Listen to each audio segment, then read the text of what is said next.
پہلے مدعے کی بات کر لیتا ہوں کہ باقی بکواس بات میں آسان بات یہ ہے کہ یار جب ڈیل کا تاثر نہیں دینا تو کنسیڈ کا تاثر بھی نہیں دینا ہے. اب ہونا یہی ہے، ہوگا یہی. اگر تھوڑی سی بھی لیٹ کریں گے یا تھوڑی سی بھی غلطی کریں گے تو یا تو ڈیل کا تاثر چلا جائے گا یعنی کہ عمران خان صاحب کا نقصان، یا کنسیڈ کا تاثر چلا جائے گا یعنی اسٹیبلشمنٹ کا نقصان. نقصان تو اسٹیبلشمنٹ کا ویسے ہی ہے، لیکن تاثر چلا گیا تو بالکل ہی گر جائے گی نا امپائر. اب یہ چیز ذہن میں رکھیں اور باقی چیزیں سننا چاہیں سن لیں، نہ سننا چاہیں نہ سننے، کیونکہ گھوم پھر کر یہی کہنا ہے میں نے. ٹرمپ آنے سے پہلے نیگوسیشنز کی سٹیج سیٹ ہوئی تھی. نیگوسیشنز کی سٹیج سیٹ ہی اس لیے ہوئی تھی، ہمیں پتہ ہے اور یہ فیکٹ ہے، کیونکہ ادھر سے پیغام آنا شروع ہو گئے تھے عمران خان کو رہا کرو، اور اب تک آ رہے ہیں. ہم نے سعودیہ کی طرف دیکھا تو عمران خان صاحب نے بشرا بی بی کے تھرو سعودیہ کو ہرٹ کر دیا، یعنی کہ ادھر والے آئیڈیا کو ہرٹ کر دیا، یہ جو بشرا صاحبہ نے الزام لگائے ہوئے تھے. ہم نے یو اے کی طرف دیکھا تو وہاں سے قرضے کا رول اوور تو مل گیا ہمیں، وہ جو بڑا رحیم یار خان گئے تھے ہمارے ہوسٹ بن کے پرائم منسٹر صاحب، تو وہاں سے قرضے کا رول اوور تو مل گیا لیکن کچھ اور نہیں ملا. الٹا آپ کے ویزا، آپ کے ملک کے ویزا ریسٹرکشنز لگے ہوئے ہیں یو اے میں، اور اب تو ہم یو اے کو ہی ہرٹ کرنے پہ تلے ہوئے ہیں. یہ ملک ریاض کے دبئی والے پروجیکٹ میں انویسٹمنٹ نہ کرنی. آج تو ہمارے ڈیفینس منسٹر خواجہ آصف صاحب کہتے ہیں. اچھا، آخری دن تک خان صاحب کو ڈرایا گیا اور شدید ڈرایا گیا. ملٹری ٹرائلز کی سزائیں دینے کی خبریں، فیض حمید صاحب کے خلاف ٹرائل شروع ہونے کی خبریں، پریس ریلیزز میں ہنٹ کرنا کہ بار بار یہ کہ بس اب وقت آ گیا ہے ملٹری ٹرائل کرنے کا وغیرہ وغیرہ. لیکن جیسے ہی ٹائم گزرتا گیا کچھ نہیں بدلا. ریزن سمپل ہے، ڈم ہے فیصلہ کرنے والے. ہم بکواس کرتے رہے لیکن دنیا کے حالات مجبور کریں گے. امریکہ ایڈمنسٹریشن کا رویہ ڈیفرنٹ ہوگا، پتہ نہیں کیا سوچ رہے تھے. کچھ ابھی بھی ہوا میں ہے، میں بابا کہہ رہا ہوں کہ ابھی بھی ہیں، لیکن اب بات یہاں پہنچی ہے کہ 9 مئی کی ڈیمانڈز کے باوجود بھی ملنا پڑ رہا ہے. اور گورنمنٹ جو ٹاکس میں چوڑی ہونی چاہیے، یعنی کہ گورنمنٹ کو چوڑا ہونا چاہیے. اگر اسٹیبلشمنٹ ان کے ساتھ ہے جو بظاہر کہا جا رہا ہے تو گورنمنٹ کو تو چوڑا ہونا چاہیے، کیونکہ پی ٹی آئی منع کر رہی ہے. لیکن کیونکہ ازیوم تو یہ کیا جا رہا ہے نا کہ پی ٹی آئی پہ اب بھی کانٹا لگا ہوا ہے، تو جب اب بھی کانٹا لگا ہے تو گورنمنٹ کو چوڑا ہونا چاہیے نا. پی ٹی آئی کینسل کر رہی ہے ٹاک، لیکن یہاں تو پی ٹی آئی چوڑی ہوئی ہے. پی ٹی آئی کہہ رہی ہے کمیشن بنا ورنہ نو ٹاکس، اور گورنمنٹ جو ہے وہ ریکویسٹ کرنے پہ آ گئی ہے کہ پلیز ہم سے بات کر لو. دیکھیں کچھ چیزیں اب فیکٹس بن چکی ہیں. یہ میں نے آپ کو کافی دنوں سے کہہ رہا ہوں کہ ہم اس فیز میں آئے ہیں، سمجھ لیں اس فیز میں ہیں جہاں پروبیبلی ہر کسی کی انفارمیشن فیل ہوگی. فیصل واوڈا بکواس کرتے رہے، کوئی فرق نہیں پڑتا. منیف فاروق یہ کچھ بھی بولیں اس سے کوئی فرق نہیں پڑتا، کیونکہ اب عمران خان صاحب نے باہر بھی آنا ہے. اور یہ جو فیز چل رہا ہے یہ ایسا ہے کہ کسی کے پاس بھی کوئی انفارمیشن صحیح نہیں ہوگی، کیونکہ اصل جو ابھی جو ٹاکس ہو رہے ہیں وہ ان سب کی لیول سے اوپر ہو رہے ہوں گے. اور یہی ہوتے ہیں اصل ٹاکس، جب خاموشی ہو لیکن حالات بتائیں کہ کچھ نہ کچھ بن رہا ہے. پی ٹی آئی چوڑی ہو رہی ہے، مطلب کچھ بن رہا ہے یا بن گیا ہے. اب سمجھنا ہے کہ کیا، اور نظر آئے گا ہمیں کچھ ٹائم میں. اور جتنا کچھ ہنٹس ملتی جائیں گی، گورنمنٹ کا ریکویسٹ کرنا بھی ظاہر واضح کرتا ہے کہ گورنمنٹ مجبور ہو رہی ہے. محسن نقوی صاحب جن سینیٹرز کے ساتھ تصویر کھنچوانے گئے امریکہ، وہ آگے سے ٹویٹس کر رہے ہیں کہ فری عمران خان. اب محسن نقوی صاحب پہ تو شک ہونے شروع ہو گیا ہے کہ وہ کام بنانے نکلے تھے یا کام بگاڑنے. خیر وہ کچھ بھی کرنے نکلے تھے، اس سے کوئی فرق نہیں پڑتا. دیکھیں میں پہلے دن سے کہہ رہا تھا کہ کوئی فرق نہیں پڑتا ان ساری چیزوں سے. میں تو یہ بھی کہتا تھا کہ اگر ٹرمپ خان صاحب کے لیے ڈائریکٹ ڈیمانڈ کر بھی دے، اس سے بھی شاید مطلب نہیں بھی کرے، کر تو نہیں دے، نہیں بھی کرے اگر ڈیمانڈ، تب بھی کوئی فرق نہیں پڑے گا. کیونکہ ڈائریکٹ ڈیمانڈ اگر کر لی نا تو پھر تو کہانی انٹائرلی ڈفرینٹ ہوگی. اور یہ بات اسٹیبلشمنٹ کو بھی پتہ ہے کہ اگر ایسا ہو گیا تو چھوڑیں، اس سے پہلے معاملات حل کرنے ہیں. ویسے تو ادھر سے پیغام آ چکا ہے، یہ میں کہتا ہوں. اور اب تو یہ بھی نظر آ گیا ہے کہ ٹرمپ کچھ نہ بھی کرے نا سر، تب بھی ہمارے لیے مسئلہ ہوگا. اور یہ میں بار بار کہتا تھا، اسپیشلی جب وہ چائنیز سینٹرک پالیسیز رکھ کے بیٹھا ہے اس خطے میں. دیکھیں اس نے کیا کیا، پہلی میٹنگ وہ اناؤنس کر رہا ہے صدر بننے کے بعد کہ پہلی میٹنگ میں کوآڈ کی ہوگی. کوآڈ کیا ہے؟ India, Japan, Australia and U S A. Quad کس لیے بنائی تھی؟ کوآڈ اس لیے بنائی تھی کہ چائنا کو ٹیکل کیا جائے. اور میں یہ بولتا رہا کہ جب چائنا پہ تلوار آئے گی تو چائنا کا اس وقت کافی بڑا اسٹیک ہے آپ کے ملک میں، اس کا کیا ہوگا؟ اور اگر تو ایک ہم ایسا ملک ہوتے نا جہاں فالٹ لائنز نہیں ہوتی، پاپولر لیڈرشپ ہوتی، تو آپ کو اس چیز کو آرام سے ہینڈل کر سکتے تھے اور کوئی فرق نہیں پڑنا تھا، یا پھر آپ کی اسٹیبلشمنٹ اس وقت پاورفل ہوتی جو اس وقت نہیں ہے، تو پھر آپ ہیلپ بھی کر سکتے تھے۔ لیکن آپ کی فالٹ لائنز اتنی زیادہ ہیں کہ بہت گڑبڑ ہو جائے گی۔ Marco Rubio secretary of state ادھر کا بننے جا رہا ہے، بن جائے گا 1-2 دن میں۔ وہ پہلے ہی کہہ چکا ہے کہ ہمیں انڈیا کو اسرائیل کی طرح پالنا چاہیے۔ اب آپ سوچیں یہ کس حد کی باتیں ہیں، اور اب تو وہ ملاقاتیں بھی کر رہا ہے انڈین فارن منسٹر سے۔ تو دیکھیں کلیئر ہے کہ اگر یہ سسٹم یا کسی کی انا کنٹینیو کرنی ہے تو پاکستان تباہ کر دیں گے فضول میں۔ بات سمپل ہے یہ، اس میں کوئی دو رائے نہیں ہے۔ کیا لگتا ہے ان کو کہ یار یہ پیکا قانون ہینڈل کر لے گا، یہ جو سائبر کرائم ایجنسی بنائی ہے یہ ہینڈل کر لے گی؟ کوئی فائدہ نہیں ہے۔ فائر وال کچھ نہیں کر پایا، اتنے پیسے لگا دیے۔ میں تو اس وقت بھی کہتا تھا کہ امیروں کا شوق ہے یہ، ہم سے نہیں ہوگا، لیکن پھر بھی کرنا تھا۔ آپ جن ویڈیوز کو روکنا چاہ رہے تھے وہ ابھی بھی چل رہی ہیں۔ کیا لگتا ہے ان کو کہ یہ سوشل میڈیا ریگولیٹری اتھارٹی یہ کچھ کر لے گی؟ نہیں سر جی، یہ سب فضول چیزیں ہیں۔ سینہ گزٹ بھی باتیں چل لیتی ہیں۔ کیا ضیاء کے زمانے میں یہ سب کچھ تھا؟ نہیں تھا، تب بھی بھٹو پھر بھی بعد میں مار دیا آپ نے اس کو، تب بھی زندہ رہا۔ یہ سب فضول باتیں، یہ سب فضول چیزیں ہر دور میں ہوتی ہیں اور ہر دور میں فیل ہوتی ہیں۔ تو اب سوال ہو سکتا ہے کہ سر اس چیز پہ تو بھائی کہ اگر ہر دور میں ایسا ہوتا ہے تو اب بھی ہوگا، اور اسٹیبلشمنٹ کو تو ہمیشہ یہی سوٹ کرتا ہے، کھینچتے رہیں چیزوں کو اور ایسی حرکتیں کرتے رہیں جب تک لوگ مایوس ہو جائیں جن کی دل میں کچھ نہ کچھ کوئی بھی امید پھر بھی تھی۔ تو سر جی اس کا جواب میں ہمیشہ یہی دیتا ہوں کہ 2 ریزنز ہیں اس بار میں، اور باقی چیزوں میں فرق جو ہے، یہ جو پالیسی لی ہوئی ہے انہوں نے یہ نہیں چلے گی۔ ایک ریزن ہے کہ اسٹیبلشمنٹ کے پاس ٹائم نہیں ہے، اور دوسرا ریزن ہے کہ جب اسٹیبلشمنٹ نے یہ پالیسی رکھی ہے تب اسٹیبلشمنٹ کے پاس 2 آپشنز ہمیشہ اوپن رہتے ہیں۔ ایک کہ تبدیلی لے آؤ، مطلب جو اپوزیشن میں ہیں اس کے ساتھ سیٹنگ بنا لو، یا خود اس کے ساتھ سیٹنگ اس لیے بنا لیتے ہیں کیونکہ وہ کمزور ہوتے ہیں، یا پھر وہ اگر کوئی نہیں ہوتا تو خود آ جاتے ہیں۔ اس بار دونوں آپشنز پھنسے ہوئے ہیں۔ حالانکہ پہلی بار پاکستان کی تاریخ میں اسٹیبلشمنٹ کے پاس وہ گورنمنٹ ملی ہے جو بیٹ مین بنی ہوئی ہے، اصل والا بیٹ مین نہیں، بوٹ پالش کرنے والا بیٹ مین، لیکن پھر بھی کچھ کام نہیں بن رہا۔ پوری طرح سپورٹ دینے کے باوجود بھی کوئی کام نہیں بنا پائے۔ تو صرف 2 وجوہات ہیں اس کی۔ ایک کہ اس وقت ہماری اسٹیبلشمنٹ انٹرنیشنلی بہت ویک ہے، نہ آپ مارشل لا لگا سکتے ہیں اور نہ آپ ایکسپیریمنٹ کر سکتے ہیں۔ اب آپ جو کر سکتے تھے کر چکے ہیں۔ اس کا آپ اندازہ کر لیں کہ آپ اٹھا کے تک گئے دنیا کے، لیکن کہیں سے کچھ نہیں آ رہا۔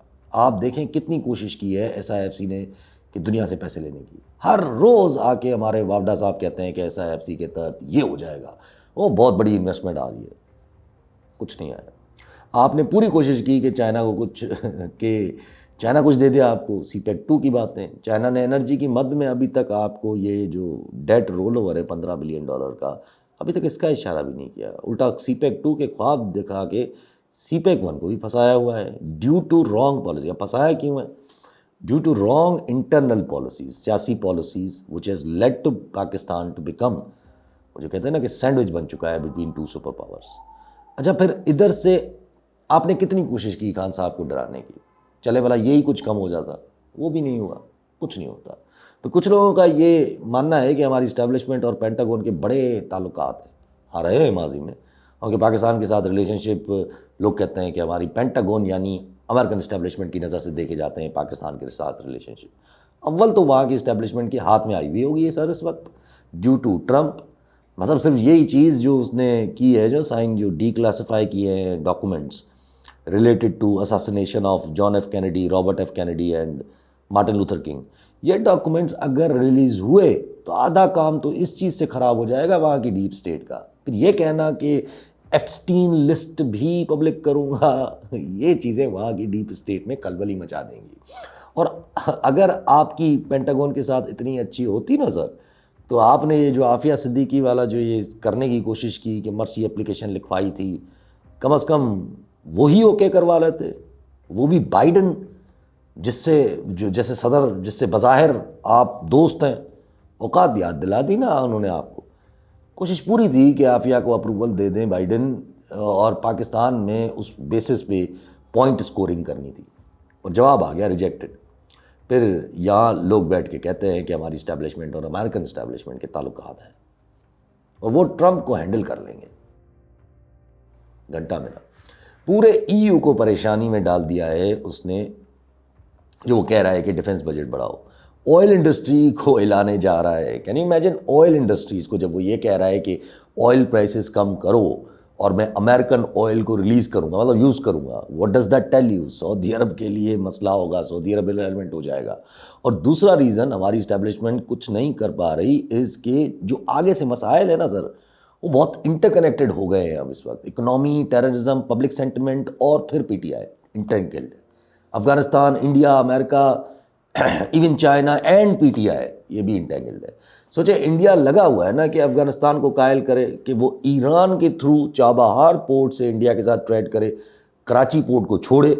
اور یہ ممکن بھی ہو جائے گا سر، کیونکہ جتنا انڈیا لاڈلا ہے نا اس وقت امریکہ کی نظر میں، امریکہ اس چیز کو ممکن بنا سکتا ہے. اور کنسیڈرنگ ٹرمپ، اس کو کوئی مسئلہ نہیں ہوگا اگر ایران کسی ڈیل میں آ جاتا ہے امریکہ کے ساتھ. اور اس بار ایران کو ہی پتہ ہے، یعنی کہ اگر خامنائی کو ہی پتہ ہے کہ اگر اس نے اپنی سپریم گدی بچانی ہے تو اس کو بھی امریکہ کے ساتھ لچک دکھانی ہوگی. گوادر کو فیل کرنے کے لیے انڈیا چابہار کو سپورٹ کرے گا سر، اور ہو سکتا ہے امریکہ بھی سپورٹ کر لے. تو خیر گوادر بیچارہ ہمارا ویسے ہی فیل ہوا جا رہا ہے. خیر تو یہ ساری چیزیں انٹینگلڈ ہیں، اور جس بندے کے ساتھ سیٹنگ بنا کے یہ سب کچھ ہینڈل ہو سکتا ہے تو پہلے دن سے ہلکا نہیں آ رہا. اور اسٹیبلشمنٹ کو لگ رہا ہے کہ وہ کر سکتے ہیں تو وہ کر نہیں پا رہے. اور ہلکا آئے بھی کیوں سر؟ آپ کے پاس جب ٹائم تھا تب آپ چوڑے ہو رہے تھے، اب اس کا ٹائم ہے. اور یہ جو بیٹھ کے رانا ثنا اور واوڈا لوگ، جیسے لوگ کہہ رہے ہیں نا کہ پی ٹی آئی کو سمجھ آ جائے گا کہ اس کی کیا غلط فہمی ہے. سر جی غلط انفارمیشن اس بار آپ کو دی جا رہی ہے، وہاں سے تھوڑے محتاط رہے اب. سو آپ کیا کر سکتے ہیں؟ آپ مطلب سوچیں اسٹیبلشمنٹ کے پرسپیکٹو سے، تو کیا کر سکتے ہیں ایسی صورت میں؟ ایسی صورت میں یا تو آپ غلطی کرتے ہو، کیونکہ وہ کہتے ہیں نا کہ جب ڈیسپریشن بڑھ جائے اور پھر بھی کرنا وہی ہو جو دماغ پہ سوار ہے، تو پھر 99.99% آپ غلطی کرتے ہو. اور غلطی اگر نہیں کرنی ہوتی تو آپ ظاہر پیچھے ہٹ جاتے ہو. اس لیے میں نے لاسٹ ویڈیو میں اشارہ کیا تھا کہ ملک ریاض والی جو یہ کہانی ہے گڑبڑ ہے. یہ کچھ بھی نکل سکتا ہے، لیکن ریلیونٹ اس لیے نہیں ہے یہ کہانی کہ دیکھیں اگر یہ پلان ہے نا یہی کہ ملک ریاض کو فورس کر کے خان صاحب کو کہ اگینسٹ بیان دلوانا ہے جس کا تاثر دیا جائے، تو اس کا فائدہ کیا ہوگا؟ عمران خان صاحب نے تو کھلا بول دیا ہے ملک ریاض صاحب کو کہ جو بولنا ہے بول دو بھائی، مجھے کوئی مسئلہ نہیں ہے. کیونکہ خان صاحب کو بھی پتہ ہے کہ ملک ریاض صاحب سے کس کا کیا کنیکشن ہے. تو خان صاحب کا کیا کنیکشن ہے؟ زیادہ سے زیادہ 2-3 سال کا ریلیشن ہوگا جب خان صاحب حکومت میں تھے. اس سے پہلے تو ملک ریاض صاحب کا پورا کنیکشن یا رہا ہی پاکستان میں بیٹھے پیرالل سسٹم سے ہے. ایک جو پیرالل سسٹم بیٹھا ہوا ہے پاکستان کا، جس کا سب سے بڑے بینیفٹ اسٹیبلشمنٹ نے خود لیا ہے. تو پھر یہ جب بولنا شروع کریں گے تو سب سے زیادہ نقصان کس کو ہوگا؟ اس لیے میں نے لاسٹ ٹائم میں ویڈیو میں یہی کہا تھا کہ ملک ریاض صاحب پہ ہاتھ ڈالنا میننگ عمران خان صاحب پہ نہیں، ان کا مسئلہ نہیں ہے. یہ یا تو کسی اور کو ٹائٹ کرنا ہے، لیکن جب کسی اور کی بات آتی ہے تو یہ ملک ریاض کو ٹائٹ کر کے آپ مطلب کیا پیپلز پارٹی کو ٹائٹ کر سکتے ہیں؟ زیادہ سے زیادہ پیپلز پارٹی اور زرداری صاحب کے بہت کلوز ریلیشنس ہیں، پیپلز پارٹی زرداری صاحب یا ان کے ملک ریاض صاحب کے ساتھ. تو پھر سوال ہے کہ پاکستان پیپلز پارٹی میں ایسا کیا کام ہے جو ان کو ٹائٹ کرنا ہے؟ گورنمنٹ جوائن کروانی ہے ان سے، اس سے کیا فرق پڑ جائے گا؟ اور اتنے چھوٹے کام کے لیے اتنے ویلیویبل ایسٹ میں ہاتھ ڈالنے کا فائدہ، یو اے ای کو ناراض کرنا ہے کا فائدہ کہ بھائی انویسٹمنٹ مت کرو وہاں جا کر.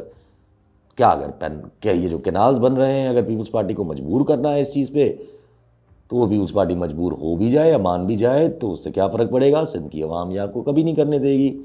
اور اگین اتنے چھوٹے کام کے لیے اسٹیبلشمنٹ اپنے بندے کو ایکسپوز کیوں کرے گی؟ تو پھر اس لیے میں نے لاسٹ ٹائم یہ ازیوم کیا تھا کہ یہ یا تو بے وقوفانہ غلطی ہو رہی ہے یا کوئی کروا رہا ہے، کہ کسی کو لگ رہا ہے کہ وہ سیاسی اکاؤنٹیبلٹی کے چکر میں پاکستان کے بیٹھے پیرالل سسٹم کو ان سے لڑ سکتا ہے، اور یہ چیز صرف سیاستدانوں کو ہرٹ کرے گی یا نقصان دے گی، یا تو مطلب یہ پھر جان بوجھ کے غلطی کروا رہا ہے کوئی کہ سسٹم آپس میں لڑ پڑے.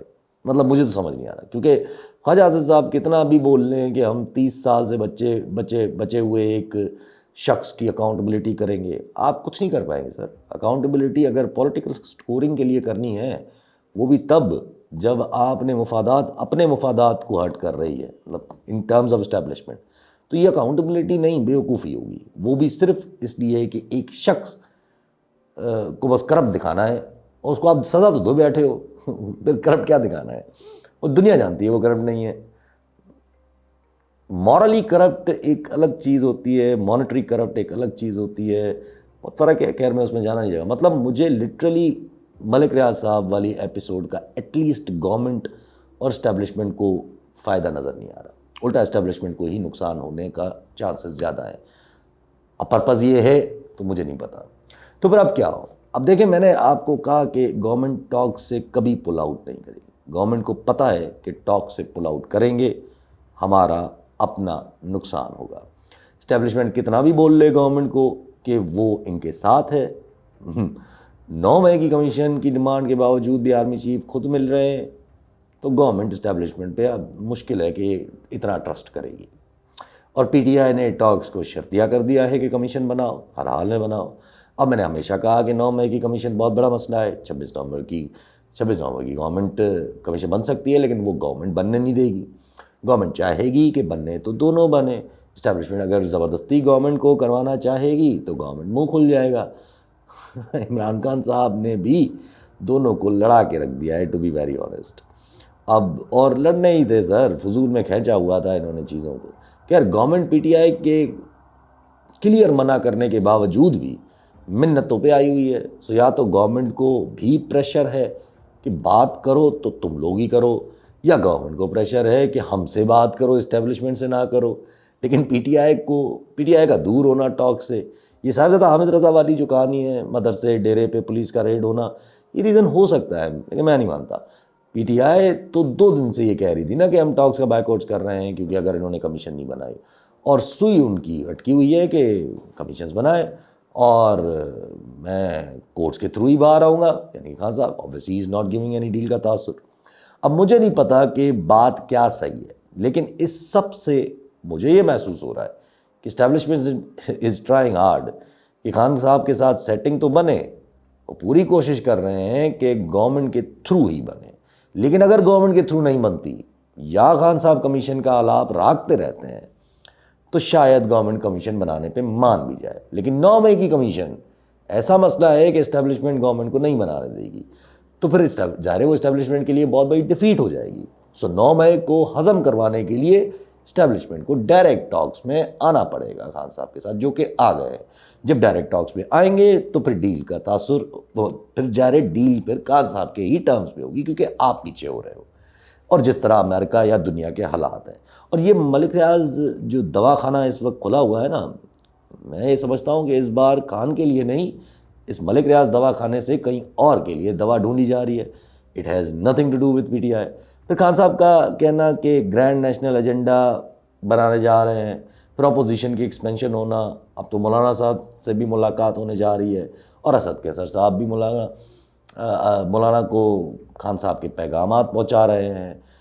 پھر کورٹس کا ری ایکشن دیکھ لیں. میں نے لاسٹ ٹائم ہی بولا تھا کہ کورٹس میں ججز پھر آمنے سامنے آ جائیں گے. اور اب دیکھیں جہاں منصور علی شاہ صاحب 3 رکنی بینچ لے کے فیصلہ ریزروڈ کر کے بیٹھے ہیں، وہاں اسی کیس میں جس ایڈیشنل رجسٹرار کو توہین عدالت میں فارغ کیا گیا تھا، اسی رجسٹرار کی اپیل فکس بھی ہو گئی ہے 27 تاریخ کے لیے، اور 3 رکنی بینچ کے بجائے 6 رکنی بینچ بن گیا ہے. یہ حالت ہے ہمارے ملک کی. اب بینچز ایک دوسرے کے فیصلے دینے سے روکیں گے، کیونکہ اسٹیبلشمنٹ کا موڈ ہے. مفاد کے لیے کیا کیا نہیں کرتے ہیں لوگ، پتہ نہیں، مجھے سمجھ نہیں آتا کہ کرسی پہ بیٹھ کے آخر کیا ہوا آ جاتی ہے دماغ میں. چیف جسٹس جایا آفریدی صاحب کا بھی حال اب چیف جسٹس عیسیٰ صاحب والوں کا ہوتا جا رہا ہے. مطلب اینڈ پرابلی جسٹس منصور علی شاہ صاحب یہ کر ہی اسی لے رہے ہیں کہ بھائی چپ کر کے بیٹھنے سے بہتر ہے کہ ان کے چہرے ایکسپوز کرو. خیر یہ 26 امینڈمنٹ اب جب تک ریورس نہیں ہوتی تب تک یہ چپتی رہے گی کسی نہ کسی طریقے سے، اور مجھے تو لگتا ہے کہ اسٹیبلشمنٹ نے کیا یہ اس لیے تھا کیونکہ آگے چل کے اس کو ریزن بنا کے کچھ نہ کچھ گڑبڑ کرنی تھی. اس لیے مجھے یہی نظر آ رہا ہے کہ خان صاحب ڈیل کا تاثر نہیں دیں گے، اسٹیبلشمنٹ کنسیڈ کا تاثر دینے سے ہر تلمکان کوشش کرے گی کہ نہ جائے. سو یہ نورا کشتی فار دا ٹائم بینگ چلنی ہے. نورا کشتی اس لیے کیونکہ آئی فیل کہیں نہ کہیں باتیں between establishment and P T آئی آگے بڑھ چکی ہے. جب تک کوئی اور طریقہ نہیں نکلے، چاہے جوڈیشری سے نکل آئے پھر، یا گرینڈ ایجنڈا یا گرینڈ اپوزیشن سے.